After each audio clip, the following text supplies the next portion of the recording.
Toastmaster Umar Waqas.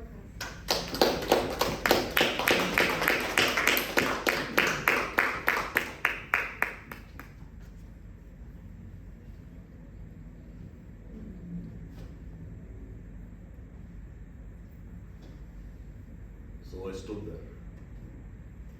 I stood there on this hypothetical summit, on the peak, at the top, in the clouds.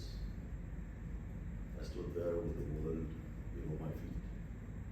And these icy cold gusts of winds coming from far away, carrying with them hints and smells of pastures and greener fields from worlds that I had not seen nor fathomed. They tried to dethrone me, to remove me from my perch of where I stood on the summit. But I held on. I held strong because I was right.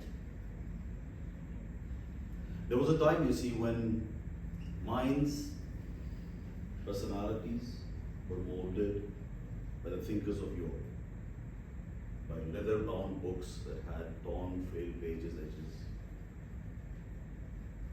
When society and elders had accountable the subtle nuances of our actions, in those times, in the times of Waqas and Tagore's, in the times of the Marxists and the Hemingways, and the times of the Pushkins and the Tolstoys, in all those concepts, there was only but one constant. That one constant was the definition of a real man, a true man, a strong man, a man who stood his ground in the face of adversity. He was the epitome of the perfect superhero. So I had to become one. So for the longest time, I lived an RGB life, a primary color life. The lines between the right and the wrong, the good and the bad, what had to be said and what had to be done, what was promised and what was delivered was very clear. You had to follow that path. So I followed that path. And along the way, I started losing friends and acquaintances and friendships and relatives. The higher I climbed this summit, this hypothetical summit, I started losing more and more.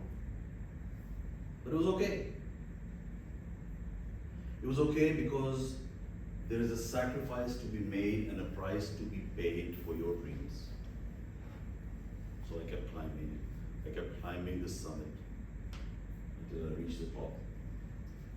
And when I reached the top, it was also very beautiful. It was amazing. The view was great. I was on top of the world, among the clouds. I closed my eyes. I took a deep breath. I opened them. And I realized I was frowning. This was a cold, frigid place. It was a dark place. It was an inhospitable, uninhabitable place. And I realized that it is lonely at the top. I realized that the reds and the greens and the blues do not define the spectrum of the rainbow. I understood that you need to blend and mix and jolt it all together to then end up living in a beautiful, colorful world of pinks and oranges and yellows and whites. I realized that my truth does not need to be your truth. I understood that my 6 is your 9.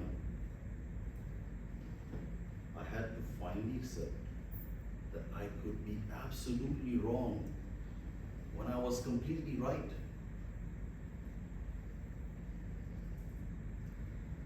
So in search of what? In the hope of color and in the pursuit of happiness, I got off my high horse and started my descent from this cold, frigid, monochromatic, hypothetical summit to the base of the hills, where the populace lived, where the people dwelled, where the magic thrived. This was a colorful world. It was beautiful, it was green, it was lush. I could. Is it Toastmasters even at 6:30? He wasn't there. I could smell the nature in my nostrils and I could hear the laughter of children. This was a forgiving place. It was an acceptable place. It was non-judgmental. It did not hold you to high moral regards and values. I do not know if I had become the epitome of the perfect man. I do not know if I had become the Superman that I wanted to be. But there, standing there in that valley, I closed my eyes. I took a deep breath. I opened it.